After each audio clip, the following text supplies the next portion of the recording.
Economy. Sir हम हाँ, economies ही बोल इकोनॉमीज रहे हैं। And diseconomies of. हाँ चलो ठीक है।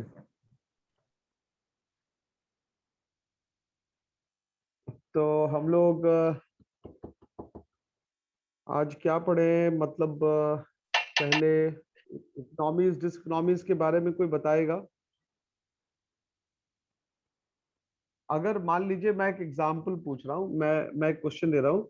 मान लीजिए अगर कोई प्रोड्यूसर है, कोई फर्म है, उसने लोकेशन का एडवांटेज उठाया, उसने लोकेशन के एडवांटेज से अपने कॉस्ट ऑफ प्रोडक्शन को कम कर दिया, तो ये इंटरनल होगा, एक्सटर्नल होगा, डिसइकोनॉमीज होगा, इंटरनल होगा या फिर एक्सटर्नल?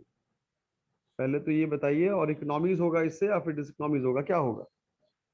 इकोनॉमीज होगा, एक्सटर्नल इकोनॉमीज। इकोनॉमीज होगा या सर, और एक्सटर्नल होगा। एक्सटर्नल होगा। एक्सटर्नल होगा और इकोनॉमीज होगा। क्यों एक्सटर्नल होगा? एक्सटर्नल इकोनॉमीज क्योंकि सर वो लोकेशन पर है ना, तो लोकेशन बिजनेस के बाहर का होगा, है ना? Yes sir. ठीक है।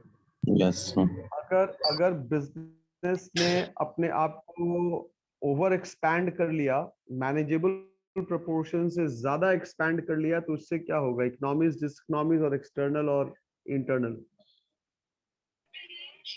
इंटरनल होगा सर, और इकोनॉमीज ऑफ स्केल होगा। Shahid Ali, Mohammed Yes, Shahid Ali, camera on करो। सारे लोग कैमरा ऑन कर लीजिए अपना। सारे लोग कैमरा ऑन कर लें। आदर्श, नारायण, दिव्य देव, ऋषु कुमार का कैमरा ऑन है। Adarsh, Narayan, your camera is off. Roll number 20। हाँ, क्या बता रहे थे बताइए? क्या बता रहे थे बताइए? म्यूट कर लीजिए सर अपने आप को इंटरनल जहां से होगा आवाज आ और रही है। इकोनॉमिक्स ऑफ स्केल होगा। इंटरनल होगा और इकोनॉमीज ऑफ स्केल होगा। Yes, sir. Somebody Internal else? economies of scale. Yes sir. अच्छा, यस। इंटरनल तो होगा लेकिन इकोनॉमीज नहीं होगा, डिस इकोनॉमीज होगा। क्योंकि अगर आपने अपने आप को ओवर एक्सपैंड कर लिया, जरूरत से ज्यादा एक्सपैंड कर लिया, जरूरत से ज्यादा एक्सपैंड, मैंने लिखा जरूरत से ज्यादा, ओवर एक्सपेंशन, मतलब जरूरत से ज्यादा आपने एक्सपेंशन कर लिया। तो जब आप जरूरत से ज्यादा एक्सपेंशन करेंगे तो क्या होगा? आप उसको मैनेज नहीं कर पाएंगे, आप रिसोर्स का बेटर यूज नहीं कर पाएंगे, है ना? तो आपको इकोनॉमीज नहीं होगा, डिसइकोनॉमीज हो जाएगा, नुकसान हो जाएगा।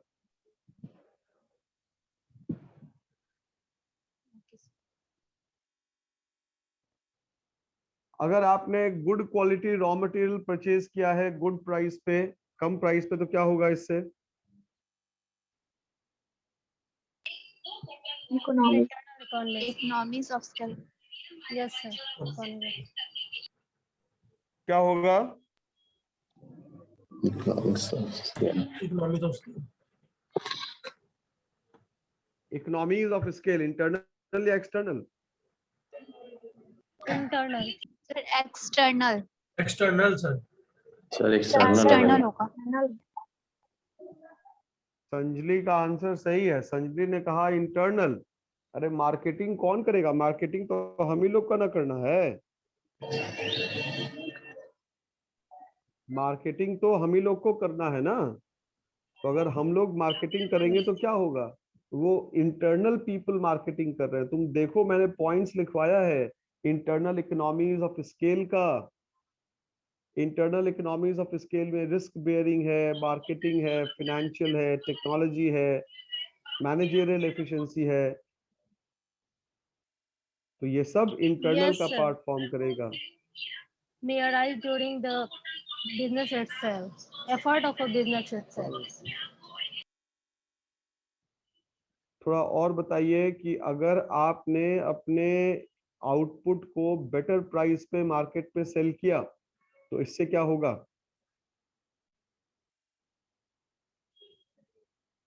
आपने अपने आउटपुट को मार्केट में बेटर प्राइस पे सेल किया तो इससे क्या होगा? External इकोनॉमीज economies होगा of और scale. डिसइकोनॉमीज होगा। Economies of scale. Economies of scale.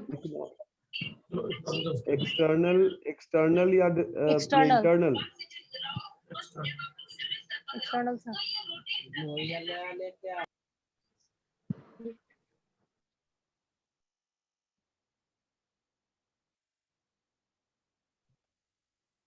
Internal होगा सर. क्या होगा, इंटरनल या एक्सटर्नल? इंटरनल होगा ना सर. मार्केटिंग. हाँ मार्केटिंग है, बिल्कुल। मार्केटिंग कौन यस करेगा? सर. बाहर। देखिए तुम लोग Business, कंफ्यूज क्यों कर रहे हो? yes, sir. मार्केटिंग बाहर होगा, ठीक है, मार्केटिंग बाहर होगा, लेकिन करेगा कौन? किस स्ट्रैटेजी के Just तहत within होगी? the वो जो बिजनेस के लोग और बिजनेस की स्ट्रैटेजी ही ना है जिसको वो लोग बाहर जाके यूज कर रहे हैं, बाहर जाके उसको एम्प्लॉय कर रहे हैं। यस और no? yes sir. Yes sir. चलो ठीक है, गुड। तो इकोनॉमीज और डिसइकोनॉमीज ऑफ स्केल में आपको कुछ पूछना है? इकोनॉमीज और डिसइकोनॉमीज ऑफ स्केल में, इंटरनल और एक्सटर्नल में। मान लीजिए नंबर ऑफ कॉम्पिटिटर्स बढ़ गया तो क्या होगा? नंबर ऑफ कॉम्पिटिटर्स बढ़ गया तो क्या होगा? Diseconomies of scale. और external. डिसइकोनॉमीज ऑफ स्केल होगा और वो भी एक्सटर्नल होगा। Yes sir. External होगा. Yes sir. क्यों क्यों होगा? Not related to the internal firm or organization. जिसे हम लोग कंट्रोल नहीं कर सकते क्योंकि हैं। इंटरनल फैक्टर नहीं है वो ना, कॉम्पिटिटर्स बढ़ रहे हैं ना, तो वो एक्सटर्नल फैक्टर हो गए और उसके वजह अच्छा। से बिजनेस को एडवांटेज नहीं होगा, डिसएडवांटेज. अगर गवर्नमेंट पॉलिसी आपके बिजनेस के खिलाफ हो गई तो फिर क्या होगा? डिसइकोनॉमीज ऑफ स्केल. Diseconomies of और ये External. एक्सटर्नल होगा. एक्सटर्नल एक्सटर्नल होगा होगा, सर. इंटरनल नहीं होगा।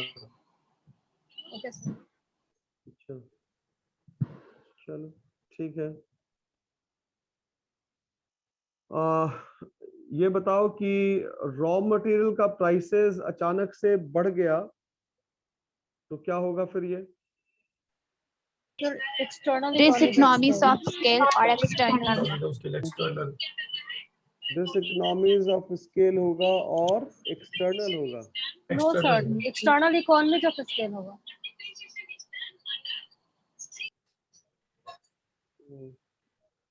रॉ मटेरियल क्या होगा, सोच के बताओ। सर डिसइकोनॉमीज ऑफ स्केल होगा. Diseconomies of scale होगा एक्सटर्नल सर, होगा. external. एक्सटर्नल होगा। क्यों एक्सटर्नल होगा? क्योंकि सर रॉ मटेरियल का प्राइस बढ़ रहा है ना, तो materials उसके लिए तो price बढ़ बिजनेस रहा है। उसको परचेस करेगा ना, उसके वजह से. उसके, हाँ, उसके प्राइस को बढ़ाने घटाने में बिजनेस का कोई रोल नहीं है। नहीं है. नहीं होता है। Yes sir. ठीक है, वेरी गुड, वेरी गुड। जो टेक्नोलॉजी बिजनेस यूज कर रही है वो आउटडेटेड टेक्नोलॉजी है तो क्या होगा इससे? Diseconomies of scale, sir. Diseconomies of Economies of scale. scale. और ये इंटरनल होगा. Internal. Yes sir. Diseconomies of scale और वो भी इंटरनल। इंटरनल. चलो ठीक है, बढ़िया, वेरी गुड। तो economies diseconomies of scale complete हो गया। इसमें कुछ आप लोगों को पूछना नहीं है सच? No, sir. No sir. Sir, economies of scale exist करता है long run में, इसको explain कीजिए. इकोनॉमीज ऑफ स्केल एग्जिस्ट करता है लॉन्ग रन में क्योंकि जो स्केल वर्ड है वो अपने आप में लॉन्ग रन को इंडिकेट करता है.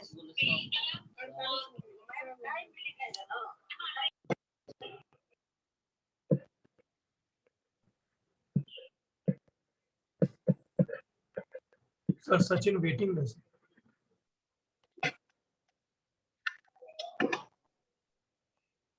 Hello, Yes, sir. Yes, sir.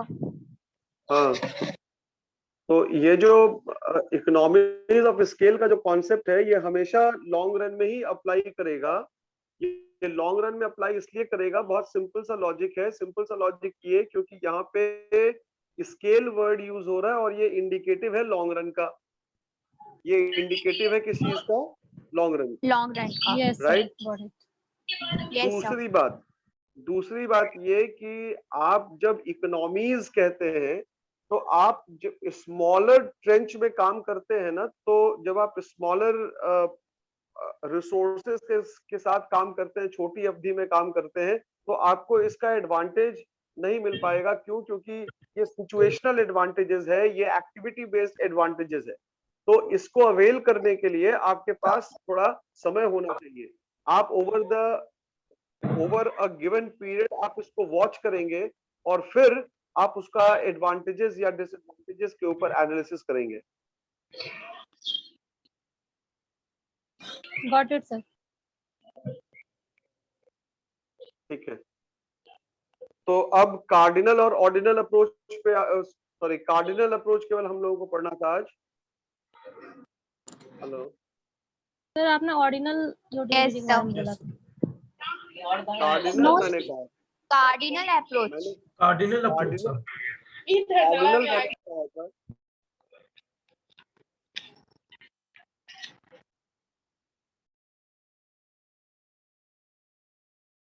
मैंने कार्डिनल कहा था। और मोहम्मद शाहिद अली अपना बंद कर लिया करो, माइक म्यूट कर लिया करो अपने आप को, आवाज आती है पीछे से। कार्डिनल अप्रोच के ऊपर हम लोगों ने आज पढ़ाई करनी थी, तो आप में से कोई बताएगा? सबसे पहले तो स्टार्ट करते हैं यूटिलिटी का कॉन्सेप्ट। क्या है utility? What is utility? How many of you are going to explain me as to what utility is? Yes, sir. हाँ बोलो। Sir, utility is defined as psychological satisfaction in which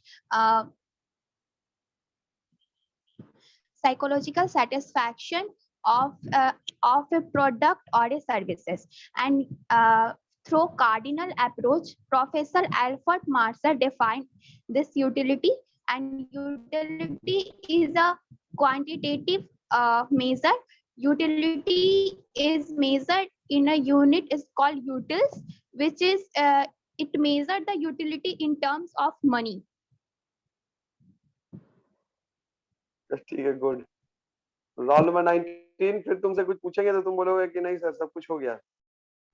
yes sir. क्या यही answer था बस? Yes sir. Cardinal approach, sorry, utility को दो types में divide कर सकते हैं। दो तरीके से दो अप्रोच फॉलो करते हैं, कार्डिनल अप्रोच एंड ऑर्डिनल अच्छा, अप्रोच। हमको ये जवाब, आई वांट द आंसर कि कंज्यूमर बिहेवियर को स्टडी करने के लिए हम लोग केवल यूटिलिटी के ऊपर ही फोकस क्यों करते हैं? Why do we analyse utility and interpret utility for the purpose of understanding the behaviour of a consumer? क्यों?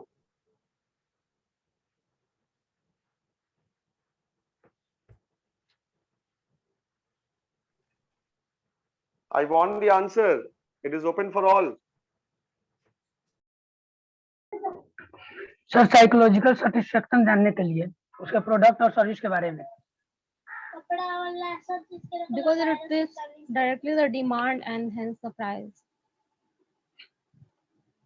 After the feedback of consumers of goods and services.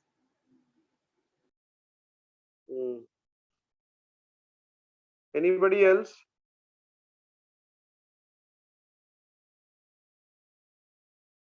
Anybody else?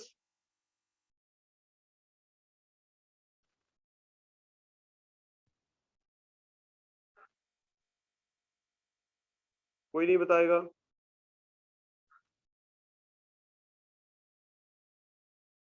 खुशी? Yes, sir. क्या? Sir consumer behaviour तभी पता चलेगा जब हम किसी product को कंज्यूम करेंगे और उससे अगर हमें यूटिलिटी जो कि साइकोलॉजिकल सेटिस्फैक्शन ही मिलेगा, तभी ना पता चलेगा कि उस प्रोडक्ट का क्या यूटिलिटी है, और उसके बाद ही ना कंज्यूमर बिहेवियर को हम ये एनालाइज कर पाएंगे। इसीलिए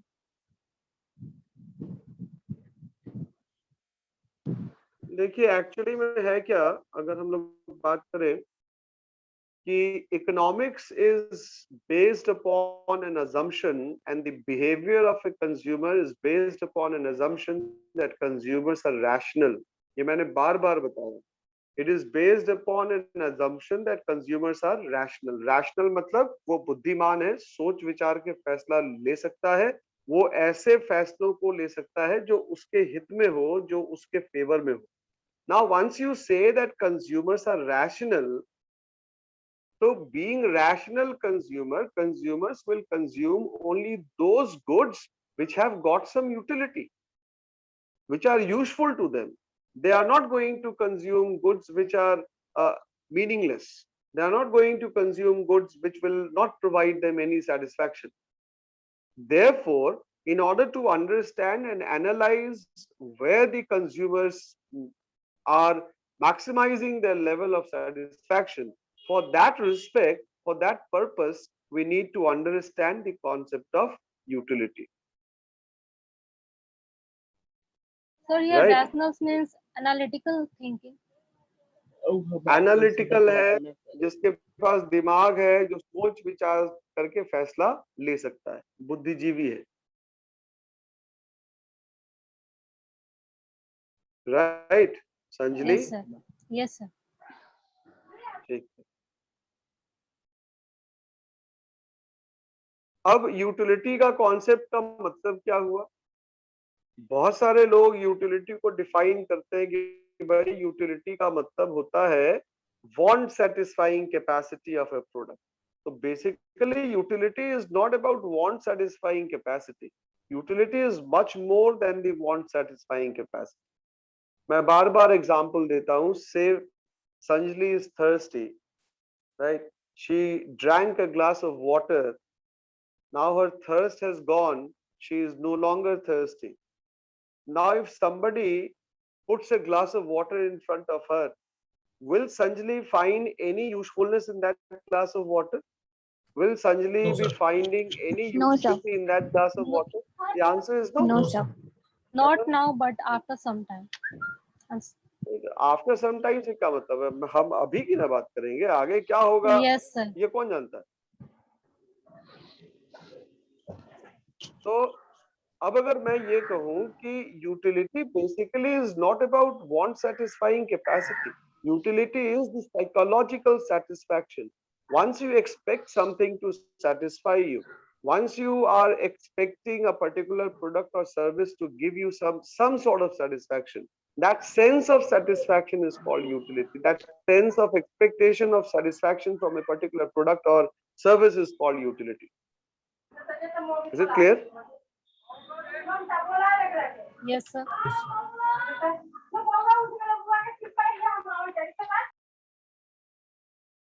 Sachin, yes sir. Sachin, yes sir. पीछे से आवाज आ रही है इतनी, तुम कहाँ बैठे हुए हो? छत पे है सर, इसलिए तो म्यूट करके रखे हुए हैं। हाँ तो म्यूट करके ही रखा करो। नहीं म्यूट नहीं था, वो ऑन ऑन हो गया था, म्यूट करके रखा करो, because everything is being recorded. हाँ, जो जो पूरा क्लास है वो उसकी रिकॉर्डिंग हो रही है, and these things are being put on YouTube also, तो इसलिए थोड़ा सा इंप्रेशन अच्छा नहीं लगेगा ना। तो अब अगर हम लोग बात करें कि जैसा रोल नंबर 19 ने बताया कि सर यूटिलिटी को एनालाइज करने के लिए there are different concepts, different people over different era have given different definitions to utility, but the entire concepts have been broadly categorized into two approaches. As I said कि sir, one is cardinal approach and the other one is ordinal approach. एक है cardinal approach और दूसरा है ordinal approach. तो आज हम लोग पढ़ेंगे कार्डिनल अप्रोच। और जैसा खुशी ने बताया, जब मैंने उससे पूछा यूटिलिटी के बारे में, तो उसने बताया कि sir cardinal approach of utility analysis was given by professor Alfred Marshall उस पे पिगू वगैरह का भी नाम था, और इन्होंने क्या किया, इन्होंने इस कॉन्सेप्ट को आगे बढ़ाया। मार्शल ने क्या किया, मार्शल ने जो डेफिनेशन दिया, मार्शल ने बताया कि भाई यूटिलिटी जो है वो तो एक ऐसा इकोनॉमिक वेरिएबल है जिसको आप मनी के टर्म्स पे मेजर कर सकते हैं, and the unit for measuring utility in terms of money is known as utils, UTILS. So if somebody asks as to what utility is, then your answer should be utility is a unit, utils is a unit of measuring utility in terms of money, in terms of money. And the concept of utility is measurable, is justified by utils only under cardinal approach. The word cardinal itself means measurable. The word cardinal itself means measurable, something which can be measured. Therefore, according to Marshall, utility is measurable. Right? Class? Yes, sir. Yes, sir. ठीक है। Yes, yes sir. Sir. तो ये जो, हाँ, तो ये जो utility का कॉन्सेप्ट है, इसको समझाने के लिए मार्शल ने कहा कि भाई हम लोग टोटल यूटिलिटी के कॉन्सेप्ट पे भी आएंगे, मार्जिनल यूटिलिटी के कॉन्सेप्ट पे भी आएंगे, और एक होती है एवरेज यूटिलिटी, लेकिन वो उतना मतलब मीनिंगफुल टाइप नहीं है यूटिलिटी क्लासिफिकेशन का। तो अब हम लोग सबसे पहला पढ़ते हैं टोटल यूटिलिटी। आप में से कोई बताएगा what is total utility? Anybody of you, what is total utility?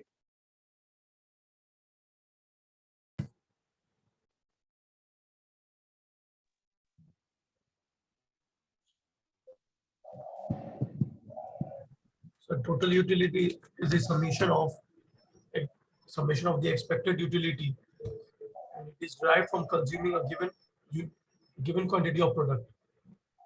Given quantity of product. चलो ठीक है, फॉर्मूला क्या होगा इसका?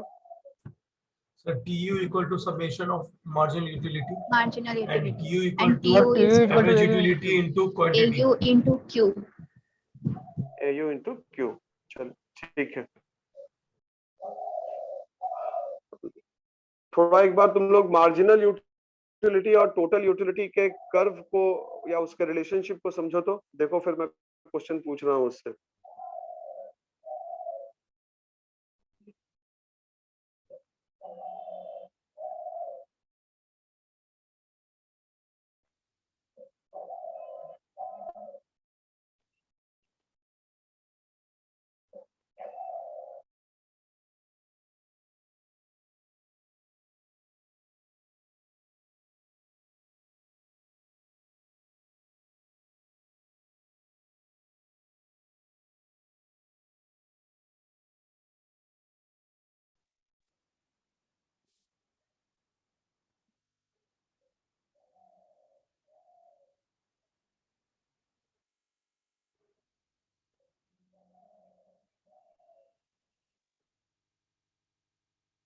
Total utility curve point of origin से क्यों स्टार्ट हो रहा है?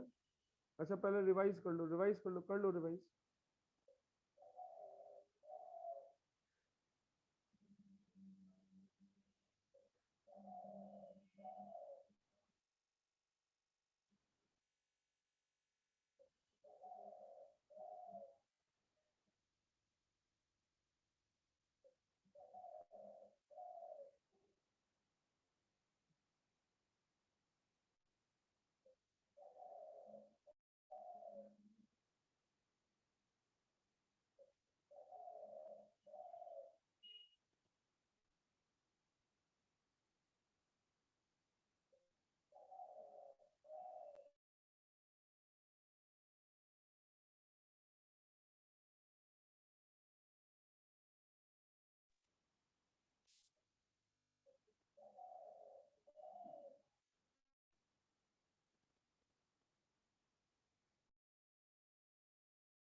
हाँ hello. Yes. Yes sir.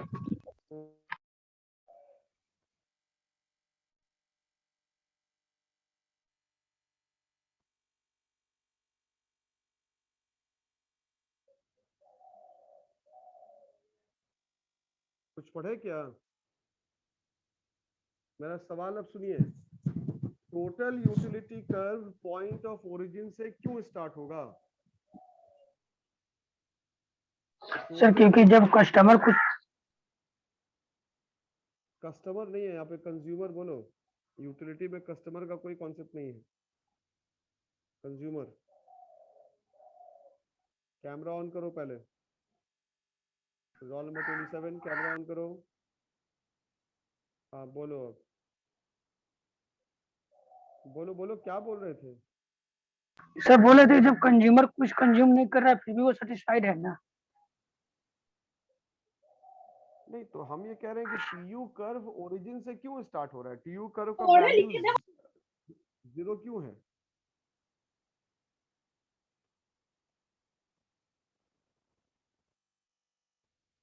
TU curve 0 से इसलिए कोई बताएगा मुझे क्या? एनीबडी?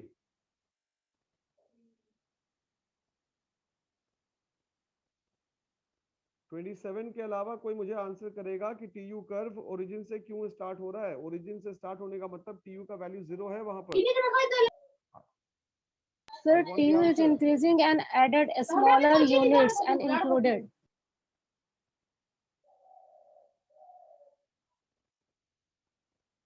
टीयू कर्व ओरिजिन से इसलिए स्टार्ट हो रहा है, टीयू कर्व ओरिजिन से इसलिए स्टार्ट हो रहा है क्योंकि वहां पर कंज्यूमर तो कोई यूनिट को कंज्यूम कर ही नहीं रहा। 0 यूनिट ऑफ आउटपुट है। तुम शेड्यूल देखो, इसका मतलब तुम लोग रिवीजन करके नहीं आए हो। जहां पे टीयू ओरिजिन पे स्टार्ट हो रहा है मतलब टीयू का वैल्यू क्या है? 0 है। तो जब टीयू का वैल्यू 0 है इसका मतलब क्या हुआ कि कंज्यूमर यूनिट कंज्यूम नहीं कर रहा, यूनिट का वैल्यू 0 होगा वहां पर। तो जब आप कंजम्पशन ही नहीं करेंगे तो आपको सेटिस्फैक्शन भी नहीं मिलेगा। सिंपल। आपको सेटिस्फैक्शन तभी मिलेगा जब आप कंज्यूम करेंगे। Unless you are consuming you won't be getting any satisfaction. तो यही कारण है कि 0 आउटपुट पे जो टीयू कर्व है वो ओरिजिन से स्टार्ट होता है।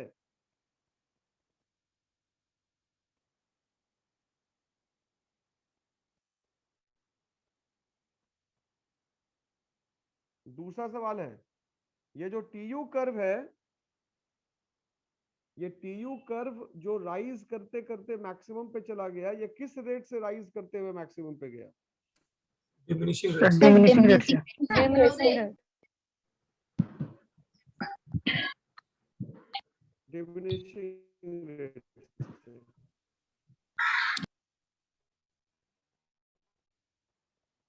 अच्छा, MU curve is all curving downwards. मैं सवाल है क्यों?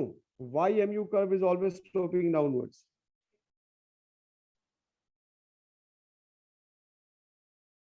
Why MU curve is always sloping downwards?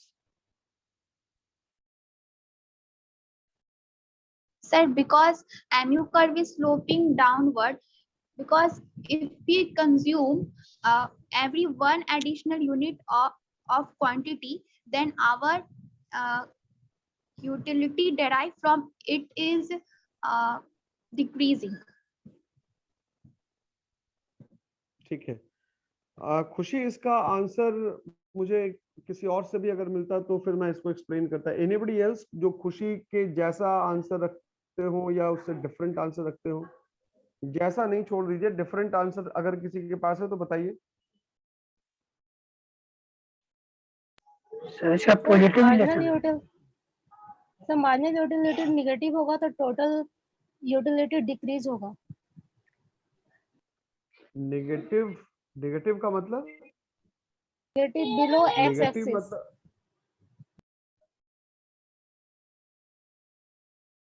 सब तुम लोग खा पी के बराबर कर दो।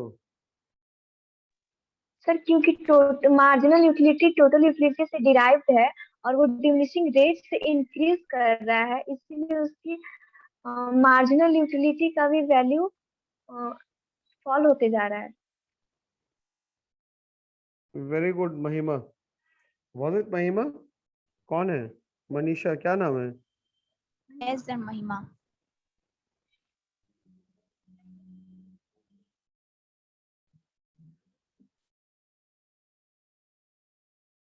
जैसा इसने कहा कि सर ये जो टीयू कर्व है ना, ये टीयू कर्व तो डिमिनिशिंग रेट से राइज करता है, और इसलिए एमयू कर्व जो फॉल कर रहा है वो चूंकि क्या है, एमयू का मतलब क्या हुआ, MU shows the rate of change in TU, delta TU by delta Q. मतलब ये जो मार्जिनल यूटिलिटी कर्व है ये शो करता है कि टोटल यूटिलिटी कर्व में किस रेट से चेंजेस हुआ, उसको ये शो करता है। तो टीयू कर्व राइज तो कर रहा है लेकिन हमेशा डिमिनिशिंग रेट से राइज कर रहा है, जिसकी वजह से ये एमयू कर्व कभी राइज करेगा ही नहीं, ये मैक्सिमम से फॉल करना शुरू किया और हमेशा ही फॉल करता जा रहा है। यही आंसर है, एंड महिमा's answer is absolutely correct. Very good. जो मैं बताने की कोशिश कर रहा था वो समझ गए आप लोग? Yes, sir. ठीक है। सर एक बार रिपीट कर दीजिएगा। जब मार्जिनल यूटिलिटी कर्व जो है वो मैक्सिमम से फॉल कर रहा है, मेरा सवाल क्या था कि मार्जिनल यूटिलिटी कर्व मैक्सिमम से फॉल क्यों करता है, वो हमेशा ही फॉल करता है। क्यों ऐसा है कि वो हमेशा ही फॉल कर रहा है? वो हमेशा इसलिए फॉल कर रहा है क्योंकि जो टीयू कर्व है वो राइज तो करता है, लेकिन वो राइज जो कर रहा है वो डिमिनिशिंग रेट से राइज कर रहा है। और एमयू कर्व क्या शो करता है? MU curve shows the rate of change in TU. By definition MU curve shows the rate of change in TU. तो चूंकि टीयू राइज कर रहा है लेकिन डिमिनिशिंग रेट से राइज कर रहा है, इसलिए एमयू फॉल कर रहा है, हमेशा ही फॉल करेगा MU curve. Is it clear? Yes sir. Yes, sir. ठीक है। अब ये बताओ कि law of diminishing marginal utility क्या है? What is law of diminishing marginal utility?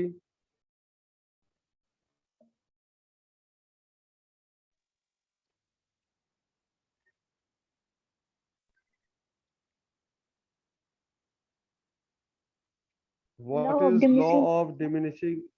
हाँ बोलो। लॉ ऑफ डिमिनिशिंग मार्जिनल बोलो। यूटिलिटी कहता है कि कंज्यूमर एडिशनल यूनिट को कंज्यूम करता है तो उससे मिला हुआ सेटिस्फैक्शन, मतलब उससे मिला हुआ यूटिलिटी डिक्रीज करेगा।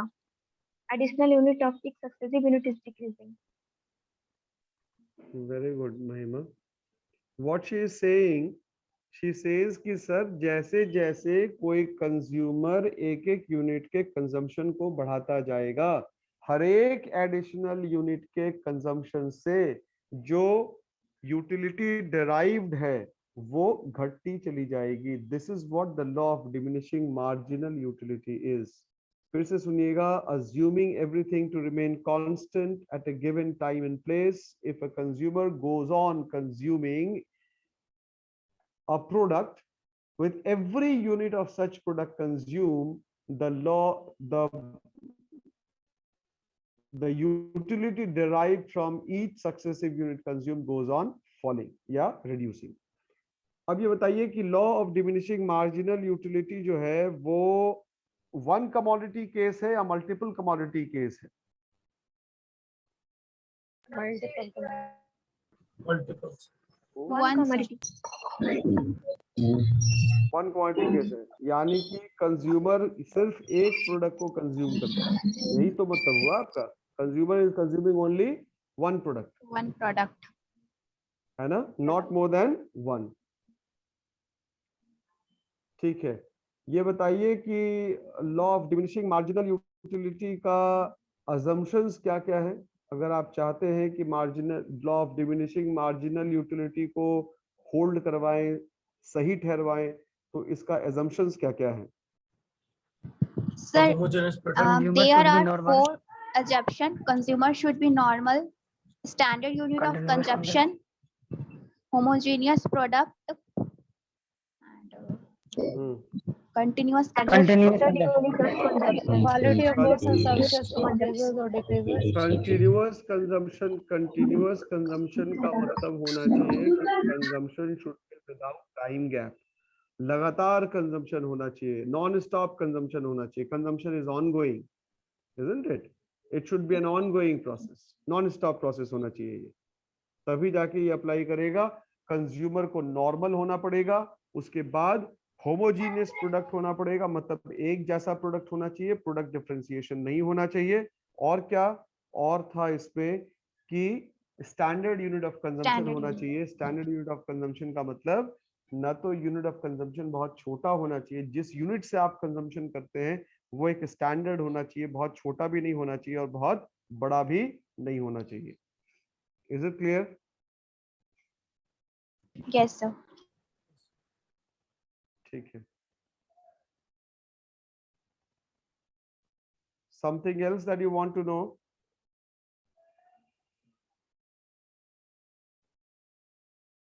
Something else that you want to know, class?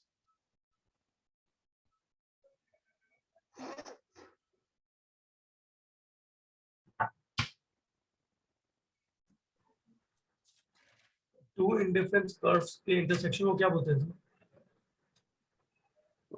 वो तो तुम ऑर्डिनल अप्रोच में चले गए, कार्डिनल पे आओ.